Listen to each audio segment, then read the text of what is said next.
ધોળકામાં મહિલા શિક્ષિકાની ઘાતકી હત્યા, પતિ પર શંકા, પોલીસની તપાસ તેજ। અમદાવાદ જિલ્લાના ધોળકા તાલુકામાં સરકારી વસ્તી ગણતરીની કામગીરી માટે ગયેલી મહિલા શિક્ષિકાની ઘાતકી હત્યાનો ચકચારી કિસ્સો સામે આવતા સમગ્ર પંથકમાં ભારે અરેરાટી વ્યાપી ગઈ છે।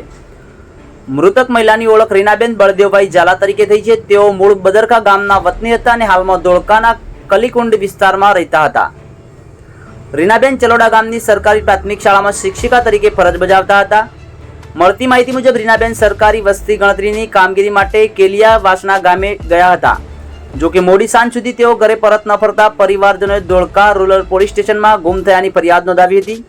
દરમિયાન એક સ્થાનિક ખેડૂતે કેલિસના ગામે શેખડી ગામ વચ્ચેની નર્મદા કેનાલ પાળા પાસે અર્ધનગ્ન અને સળગેલી હાલતમાં મહિલાનો મૃતદેહ જોઈ પોલીસને જાણ કરી હતી।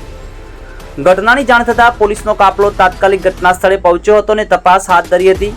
પ્રાથમિક તપાસમાં સામે આવ્યું છે કે હત્યારાઓએ અન્ય કોઈ સ્થળે રીનાબેનની હત્યા કર્યા બાદ પુરાવા નષ્ટ કરવા માટે મૃતદેહને કેનાલના પાળા પાસે લાવી સળગાવી દીધો હતો। પોલીસે ઘટના સ્થળેથી એફએસએલ અને ડોગ સ્ક્વોડની મદદથી પુરાવા એકત્રિત કર્યા છે। મીડિયા અહેવાલો મુજબ હત્યા પાછળ કૌટુંબિક વિવાદ અથવા લગ્નેતર સંબંધોની શંકાના આધારે તેમના પતિની સંડોવણી હોવાની આશંકા વ્યક્ત કરવામાં આવી રહી છે। જો કે પોલીસ દ્વારા હજુ સુધી કોઈ સત્તાવાર રીતે કોઈ આરોપીની પુષ્ટિ કરવામાં આવી નથી।